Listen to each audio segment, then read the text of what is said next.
Hello friends, welcome to Prep IAS. आज इस video में हम इंपॉर्टेंट कॉन्स्टिट्यूशनल अमेंडमेंट्स को डिस्कस करेंगे। फ्रेंड्स, प्रीलिम्स 2021 आने ही वाला है and this is one of the most important topic of polity.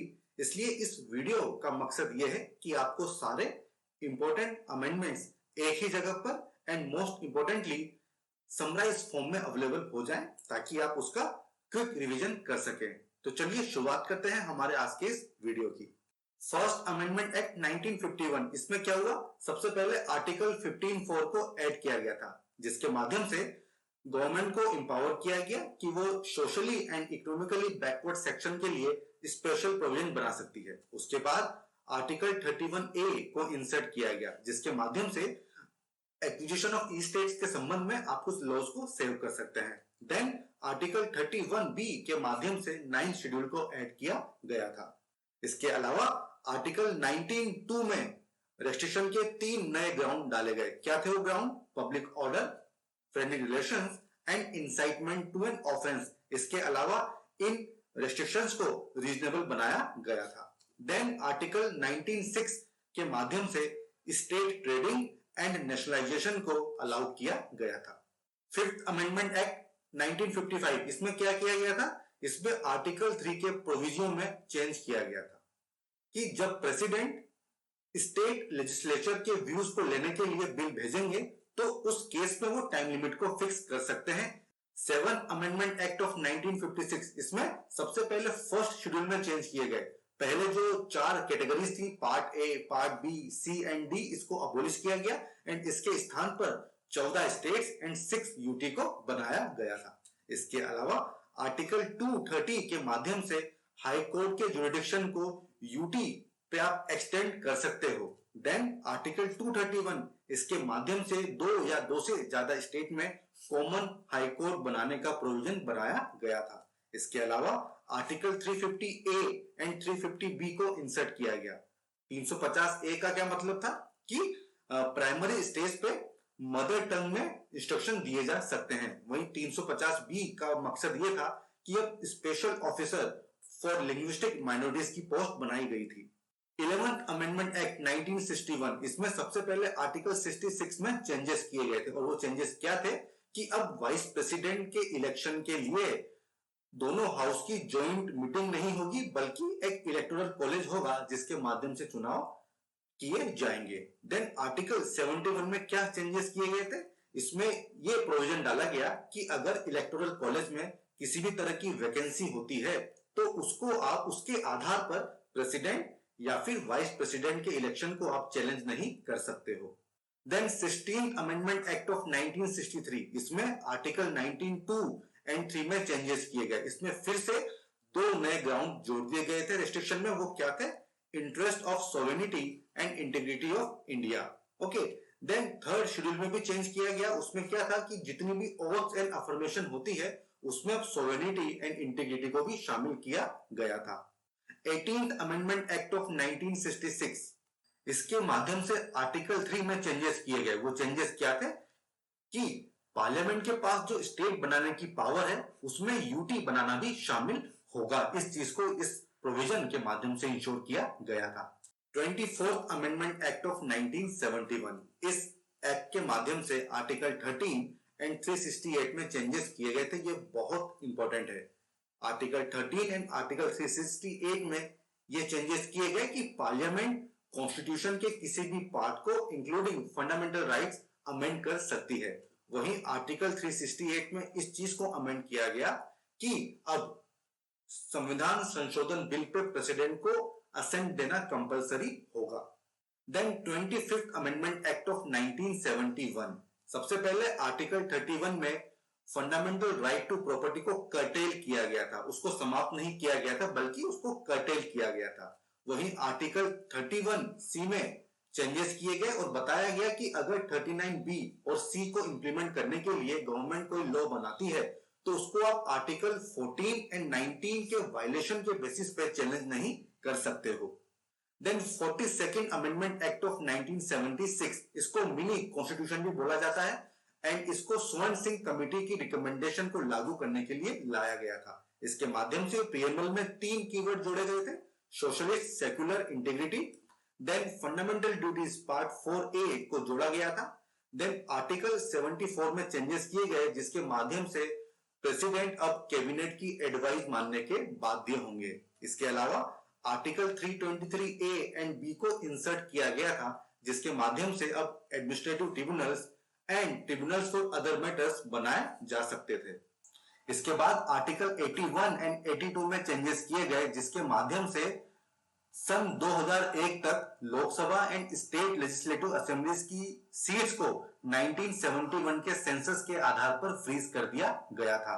इसके अलावा आर्टिकल 368(4) में चेंजेस किए गए और बताया गया कि अब कॉन्स्टिट्यूशनल अमेंडमेंट जुडिशियल स्क्रूटनी से बाध्य नहीं होंगे। इसके अलावा आर्टिकल 83 एंड 172 में चेंजेस किए गए और Lok Sabha and state legislative assembly का टेन्योर 5 से 6 साल बढ़ा दिया गया था। दोस्तों ये बहुत इंपॉर्टेंट है और जनरली हम इस चीज को इग्नोर कर देते हैं। एंड फ्रेंड्स आप जानते हैं कि ये पीरियड कौन सा पीरियड था? इमरजेंसी वाला पीरियड था, इसलिए काफी सारे सख्त कदम इसमें उठाए गए थे। इसके अलावा आर्टिकल 31C में चेंजेस किए गए। वो चेंजेस क्या थे कि डीपीएसपी को इंप्लीमेंट करने के लिए अगर वो किसी भी फंडामेंटल राइट को वायलेट करते हैं तो आप उसे कोर्ट में चैलेंज नहीं कर सकते हैं। इसके अलावा दोस्तों one of the very important amendment वो ये था कि आर्टिकल 31D के माध्यम से पार्लियामेंट को एंटी नेशनल एक्टिविटीज से डील करने के लिए लॉ बनाने के लिए इंपावर किया गया था। दोस्तों पहली बार हमारे संविधान में एंटी नेशनल वर्ड यूज किया गया था। इसके अलावा 4 नए डायरेक्टिव प्रिंसिपल्स जोड़े गए थे, article 39, 39A, 43A and 48A। उसके अलावा आर्टिकल 352(1) में चेंजेस किए गए और अब क्या होगा कि आप इंडिया के किसी भी टेरिटरी में किसी भी पार्ट में नेशनल इमरजेंसी लगा सकते हैं। इसके अलावा स्टेट लिस्ट से 5 सब्जेक्ट कॉन्करेंट लिस्ट में शिफ्ट किए गए थे। कौन कौन से सब्जेक्ट थे? Education, forest, protection of wild animal and birds, weights and measures and administration of justice। इसके अलावा पार्लियामेंट एंड स्टेट लेजिस्लेचर में कोरम की रिक्वायरमेंट को खत्म कर दिया गया था। देन आर्टिकल 312 आर्टिकल 312 में ऑल इंडिया जुडिशियल सर्विस को बनाने के लिए प्रोविजंस दिए गए थे। देन आर्टिकल 311 में चेंजेस किए गए एंड इसमें डिसिप्लिनरी एक्शन के प्रोसीजर को शॉर्टन किया गया था। पहले एक सिविल सर्वेंट के पास 2 बार रिप्रेजेंटेशन देने का मौका होता था, लेकिन अब इस अमेंडमेंट के माध्यम से उसको केवल 1 बार कर दिया गया था। Then 43rd amendment act of 1977, इसमें आर्टिकल 31D को रिपील कर लिया, उसको वापस ले लिया गया था। और ये आर्टिकल 31D क्या था दोस्तों? हमने पहले देखा कि इसके माध्यम से गवर्नमेंट एंटी नेशनल एक्टिविटीज को डील करने के लिए लॉ बना सकती थी। Then 44th amendment act of 1978, तो दोस्तों 42nd एक्ट के माध्यम से जो जो सख्त कदम उठाए गए थे उसको इस एक्ट के माध्यम से निरस्त करने की कोशिश की गई थी। सबसे पहले फिर से Lok Sabha and state legislative assembly का कार्यकाल 5 साल कर दिया गया था। कोरम की रिक्वायरमेंट को फिर से रिस्टोर कर दिया गया था एंड आर्टिकल 105 जो प्रीवियस वाला आर्टिकल है उसमें चेंजेस किए गए थे और ब्रिटिश हाउस ऑफ कॉमन ये नाम ओमिट कर दिया गया था। इसके अलावा प्रेसिडेंट को इंपावर किया गया कि वो कैबिनेट की एडवाइस को रिकंसिडरेशन के लिए 1 बार वापस भेज सकते हैं, बट ये जो रिकंसिडर्ड एडवाइस होगी वो प्रेसिडेंट को माननी होगी। इसके अलावा नेशनल इमरजेंसी के संदर्भ में इंटरनल डिस्टर्बेंस की जगह आर्म्ड रिबेलियन वर्ड को यूज किया गया था। देन प्रेसिडेंट अब नेशनल इमरजेंसी केवल कैबिनेट की रिटन रिकमेंडेशन के आधार पर ही लगा सकते हैं। इसके अलावा national emergency and president rule के संदर्भ में बहुत सारे प्रोसीजरल सेफगार्ड्स इस अमेंडमेंट के माध्यम से लाए गए थे जो आपको खुद से तैयार करने होंगे क्योंकि वो बहुत सारे हैं और उसको मैं यहाँ पे कवर नहीं कर सकता हूं। देन राइट टू प्रॉपर्टी को डिलीट कर दिया गया था और उसको एक लीगल राइट बना दिया गया था। इसके अलावा नेशनल इमरजेंसी के समय आर्टिकल 20 एंड 21 को आप सस्पेंड नहीं कर सकते हो, यह प्रोविजन डाला गया था।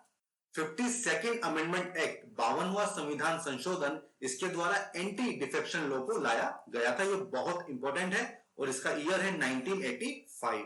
58th अमेंडमेंट एक्ट ऑफ 1987, इस एक्ट के माध्यम से संविधान का हिंदी लैंग्वेज में ऑथोरिटेटिव टेक्स्ट प्रोवाइड किया गया था और उसको सेम लीगल सैंक्टिटी प्रोवाइड की गई थी। 61st अमेंडमेंट एक्ट बहुत इंपॉर्टेंट है। इसके माध्यम से वोटिंग एज 21 साल से घटाकर 18 साल कर दी गई थी Lok Sabha and state legislative assembly elections के लिए। 65th अमेंडमेंट एक्ट, इस एक्ट के बेसिस पे national commission for SC and ST बनाने का प्रोविजन डाला गया था। 69th अमेंडमेंट एक्ट ऑफ 1991, इस एक्ट के माध्यम से यूनियन टेरिटरी ऑफ दिल्ली को स्पेशल स्टेटस दिया गया था और उसका नया नाम डाला गया national capital territory of Delhi, NCT of Delhi. 70th amendment act of 1992, इस एक्ट के माध्यम से इस चीज को इंश्योर किया गया कि प्रेसिडेंट के इलेक्शन में दिल्ली एंड पुडुचेरी की लेजिस्लेटिव असेंबलीज भी पार्टिसिपेट करेंगी। 73rd अमेंडमेंट एक्ट 1992, ये आप सभी को पता होगा, इसके द्वारा पंचायती राज इंस्टीट्यूशन को कॉन्स्टिट्यूशनल स्टेटस दिया गया था। 74th अमेंडमेंट एक्ट ऑफ 1992, इसके द्वारा अर्बन लोकल बॉडीज को कॉन्स्टिट्यूशनल स्टेटस दिया गया था। 84th अमेंडमेंट एक्ट ऑफ 2001 बहुत इंपॉर्टेंट है। इस एक्ट के माध्यम से Lok Sabha and state legislative assembly में रीएडजस्टमेंट ऑफ सीट्स के बैंक को फर्दर 25 साल के लिए एक्सटेंड कर दिया गया था। पहले ये 2001 तक था, अब इसको 2026 तक एक्सटेंड कर दिया गया था। मींस 2026 तक 1971 सेंसस के आधार पर ही सीटों का रीएडजस्टमेंट होगा। साथ ही साथ स्टेट्स की टेरिटोरियल कॉन्स्टिट्यूएंसीज का रीएडजस्टमेंट एंड रैशनलाइजेशन 1991 सेंसस के आधार पर होगा। 86th अमेंडमेंट एक्ट ऑफ 2002, इस एक्ट के माध्यम से आर्टिकल 21A इंसर्ट किया गया और एलिमेंट्री एजुकेशन को फंडामेंटल राइट बना दिया गया था। इसके अलावा आर्टिकल 45 डीपीएसपी के मैटर को चेंज किया गया और उसमें लिखा गया कि the state shall endeavour to provide early childhood care and education for all children until they complete the age of 6 years. इसके अलावा आर्टिकल 51A में एक नई फंडामेंटल ड्यूटी जोड़ दी गई थी। वो क्या थी? It shall be the duty of every citizen of India who is a parent और guardian to provide opportunities for education to his child और ward between the age of 6 and 14 years। 87th amendment act of 2003, ये भी बहुत important act है। इस act के माध्यम से स्टेट की टेरिटोरियल कॉन्स्टिट्यूएंसीज के रीएडजस्टमेंट एंड रैशनलाइजेशन को 2001 सेंसस के बेसिस पे कर दिया गया था, जो कि पहले 1991 के बेसिस पे था। 89th अमेंडमेंट एक्ट ऑफ 2003, इस एक्ट के माध्यम से national commission for scheduled cast and scheduled tribes को बाइफरकेट किया गया। मींस अब दो नेशनल कमीशन होंगे, national commission for SC and national commission for scheduled tribes. इसके आर्टिकल कौन से हैं? 338 and 338A। 91st amendment act of 2003, ये भी बहुत इंपॉर्टेंट एक्ट है। सबसे पहले इसमें लोकसभा में नंबर ऑफ मिनिस्टर्स की संख्या को लिमिट किया गया। वो लोकसभा की स्ट्रेंथ के 15% से एक्सीड नहीं कर सकती है। ये कौन सा आर्टिकल है? Article number 75। इसके अलावा अगर कोई मेंबर ऑफ पार्लियामेंट डिफेक्शन के ग्राउंड पे डिस्क्वालीफाई होता है तो फिर उसको आप मिनिस्टर भी अपॉइंट नहीं कर सकते हैं। इसके साथ ही स्टेट में भी टोटल नंबर ऑफ मिनिस्टर्स को स्टेट लेजिस्लेटिव असेंबली की स्ट्रेंथ के 15% पे लिमिट किया गया था। तो 15% अपर लिमिट थी एंड लोअर लिमिट थी 12, मींस 12 से कम नहीं होंगे। और ये कौन सा आर्टिकल है? Article number 164। इसमें यह भी प्रोविजन था कि अगर पार्लियामेंट या फिर स्टेट लेजिस्लेचर का कोई भी मेंबर डिफेक्शन के ग्राउंड पे डिस्क्वालीफाई होता है तो वो मेंबर किसी भी रेम्यूनरेटिव पॉलिटिकल पोस्ट को होल्ड करने के लिए भी डिस्क्वालीफाई हो जाएगा। यह है आर्टिकल नंबर 361B। इसके अलावा स्प्लिट के ग्राउंड पर भी डिफेक्टर्स का प्रोटेक्शन हटा दिया गया था। 93rd अमेंडमेंट एक्ट ऑफ 2005, इसमें आर्टिकल 15(5) को इंसर्ट किया गया था, जिसमें स्टेट को इंपावर किया गया कि वो socially and educationally backward classes, schedule caste and schedule tribes के लिए एजुकेशनल इंस्टीट्यूशन में प्रवेश के लिए स्पेशल प्रोविजन बना सकती है। 94th अमेंडमेंट एक्ट ऑफ 2006, इस एक्ट के माध्यम से बिहार को ट्राइबल वेलफेयर मिनिस्टर की ऑब्लिगेशन से फ्री कर दिया गया था। आज की डेट में केवल 4 ऐसे राज्य हैं जहां पर यह ऑब्लिगेशन है: मध्य प्रदेश, उड़ीसा, झारखंड एंड छत्तीसगढ़।